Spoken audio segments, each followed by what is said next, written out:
गगन थापा जानुभएको निर्वाचन क्षेत्रमा सर्लाही 4।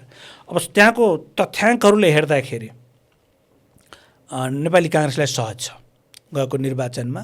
40वटा वडा छ त्यहाँ, 19वटा वडामा काङ्ग्रेस जितेको, 20वटा वडामा दोस्रो प्रतिस्पर्धी रहेको भनेपछि स्वाभाविक रूपमा बाँकी 20वटामा त विभिन्न पार्टीहरूले जितेको छ, त्यसले मतको आधारमा त्यो देखिन्छ।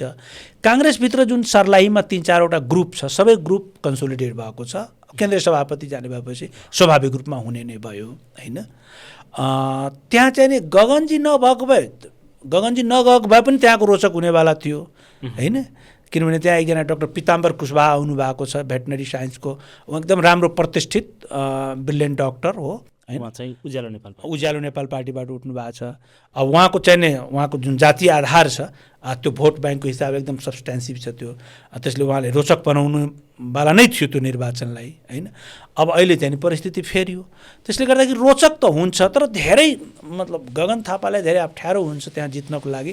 त्यो म देख्दिनँ, किनभने अब गगन थापा जुन फ्याक्टरले त्यहाँ चुनाव जित्नुहुन्छ, शरदसिंह भण्डारी पनि त्यही फ्याक्टरले चुनाव जितिराख्नु भएको छ क्या महोत्तरीमा होइन।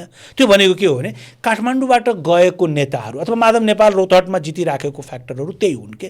त्यो भनेको के हो भने खास गरी शासक समुदायबाट कुनै पनि नेताले निर्वाचनमा उसलाई सहयोग गर्ने फ्याक्टरहरू के हुन्छ भने एउटा त सामाजिक संरचनामा ऊ माथिल्लो जातको हुन्छ जुन छ, माधव नेपालमा पनि थियो, प्रचण्डमा पनि थियो, शरदसिंह भण्डारीमा पनि छ, उहाँ चाहिँ गगनजीसँग पनि त्यो कुरा छ सामाजिक संरचनामा।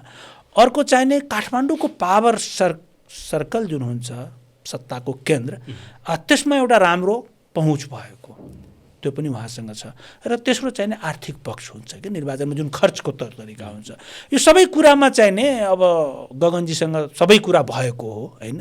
त्यसले गर्दाखेरि उहाँले चुनाव जित्नु होला जस्तो मलाई लाग्छ होइन।